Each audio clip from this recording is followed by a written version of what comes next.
Inside the vast chamber of the United Nations, the atmosphere followed a familiar pattern. Delegates from dominant nations delivered carefully rehearsed statements, each layered with diplomatic language and strategic intent.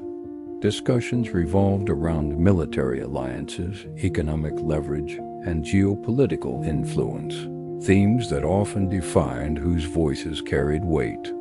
Smaller nations were acknowledged politely, if at all their concerns folded into broader agendas. The Philippines, when mentioned, was typically reduced to statistics or humanitarian references, rarely positioned as a driver of global thought.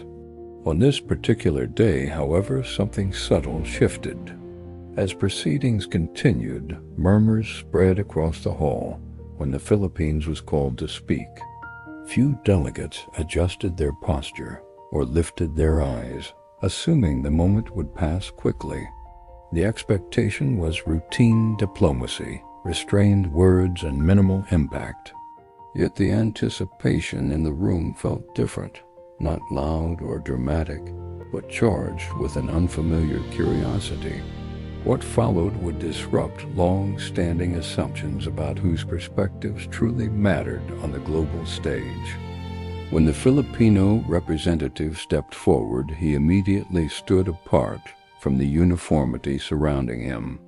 Amid a sea of dark suits, he wore a traditional barong, its presence quietly assertive rather than ceremonial.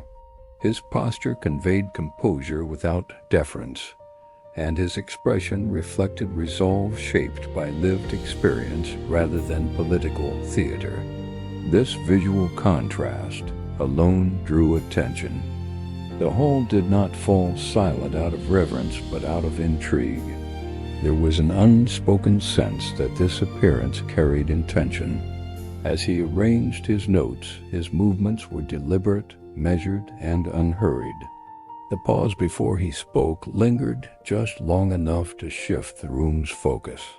In that moment, he was no longer a representative of a developing nation waiting for acknowledgement. He stood as a voice prepared to claim space through conviction. His opening words cut through the chamber with unexpected clarity. There was no hesitation, no attempt to soften his message for diplomatic comfort. He spoke of responsibility, of future generations, and of a world dangerously accustomed to equating strength with dominance. His tone was steady, but his message carried urgency. Rather than referencing treaties or power structures, he challenged the very framework through which influence was measured. Delegates who moments earlier had been scanning documents now paused. The speech did not ask for permission to be heard. It assumed its place. He framed resilience not as weakness, but as power forged through survival. With each sentence, the distance between large and small nations felt less absolute. Indifference slowly gave way to engagement across the hall. Rather than citing abstract policy, the representative grounded his argument in human experience. He spoke of farmers rising before sunrise and fishermen braving uncertain seas. He described families divided by economic necessity as loved ones worked abroad. These were not anecdotes for sympathy, but evidence of endurance. He reframed labor, sacrifice, and perseverance as assets sustaining the global economy itself. Delegates listened as overlooked contributions were brought into focus. The speech carried no bitterness, yet it left little room for dismissal. Ordinary lives were elevated to global relevance. As the address continued, whispers moved through the hall. Representatives exchanged glances, some nodding, others visibly unsettled. The delegate spoke of disasters not as isolated tragedies, but as recurring tests of national character. Typhoons, floods, earthquakes, and displacement became evidence of rebuilding. Communities organized, adapted, and endured without waiting for validation. Resilience was not accidental, it was cultivated. Hardship was presented not as weakness, but as a crucible producing strength.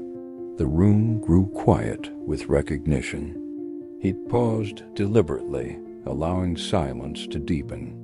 Then he spoke again, sharper now, not accusatory, but undeniable.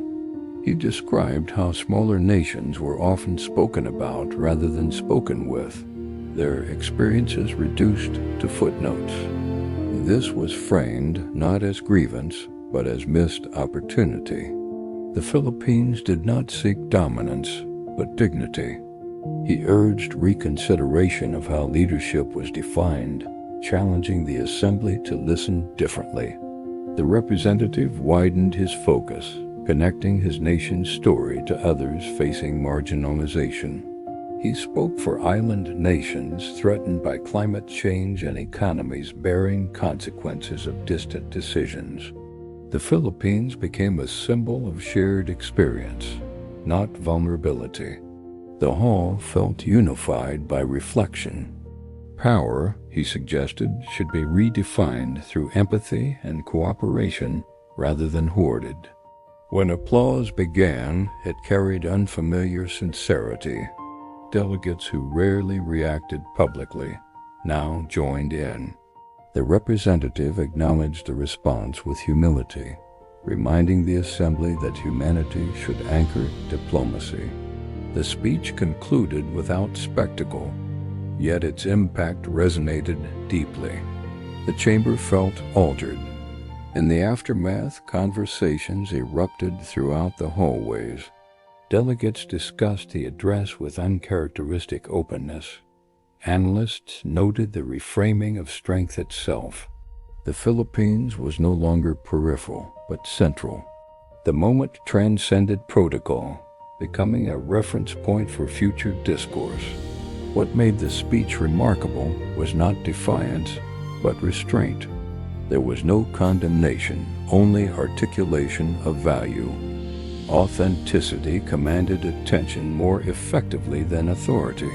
The Philippines' presence became substantive. In the days that followed, policy discussions referenced themes from the speech. Resilience, community-driven solutions, and inclusive leadership gained renewed attention.